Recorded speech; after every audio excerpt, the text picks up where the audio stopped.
Hi friends, మార్చి 8 అంతర్జాతీయ మహిళా దినోత్సవం సందర్భంగా మార్చి 1 నుండి 15 వరకు సభలు, సమావేశాలు, ర్యాలీలు నిర్వహించమని పిలుపునిచ్చారు ప్రగతిశీల మహిళా సంఘం వారు.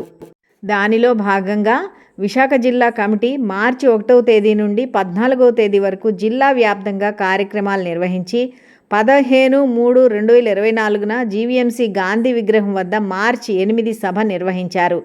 ఈ సభకు విశాఖ జిల్లా కమిటీ అధ్యక్షులు ఎస్ వెంకటలక్ష్మి, ప్రధాన కార్యదర్శి రోహిణీదేవి, ఉపాధ్యక్షులు బాలనాగమ్మ అధ్యక్షవర్గంగా వ్యవహరించారు.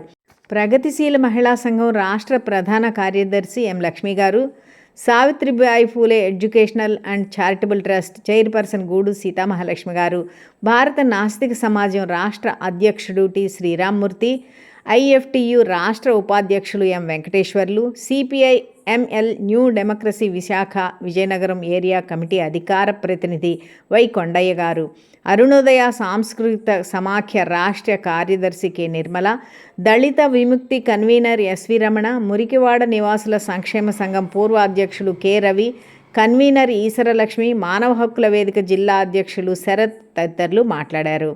ఆర్ఎస్ఎస్, బీజేపీలు దేశంలో అధికారంలోకి వచ్చిన తర్వాత మహిళల హక్కులు మరింతగా కాలరాయబడుతున్నాయని, నిర్ణయాధికార స్వేచ్ఛను దెబ్బతీస్తున్నాయని, మనువాద భావజాలం మరింత పెరిగిపోయి మహిళలకు రక్షణ లేని పరిస్థితి ఏర్పడిందని, మహిళలను అన్ని రకాలుగా నిరోధించి హక్కులను హరించి వేస్తున్నారని విశ్లేషించారు.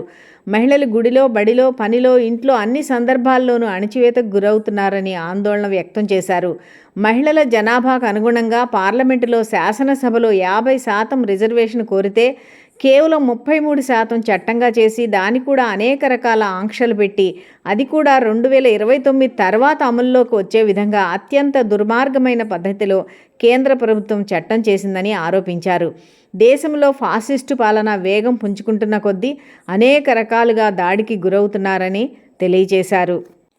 సభంతా క్రిక్కిరిసి మహిళలతో కళకళ్లాడింది. ఆ కార్యక్రమాన్ని ఇప్పుడు చూద్దాం రండి.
అంటే మనం ఈరోజు మన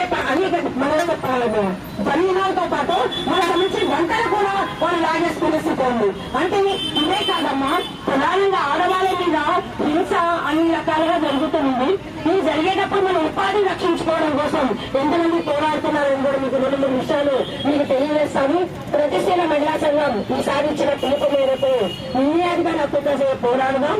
మనం రాజ్యాంగబద్ధ హక్కులను, చట్టబద్ధ హక్కులను పాలరాస్తున్న ఆర్ఎస్ఎస్, బీజేపీ, మనవాద పార్టీలను ఓడిద్దామని చెప్పేసి పిలిపించింది. ఈ 3 విషయాలు మీ దృష్టికి తీసుకొని వస్తాను. ఈ 3 విషయాలు వచ్చినాక అందరి సందేశాలు కూడా అందరూ తెలియజేస్తాను. 3 విషయాలు సంబంధించింది. ఈ వీడియో మీకు నచ్చితే లైక్ చేయండి, కామెంట్ చేయండి, సబ్స్క్రైబ్ చేయడం మర్చిపోకండి. మీ ఫ్రెండ్స్కి కూడా షేర్ చేయండి.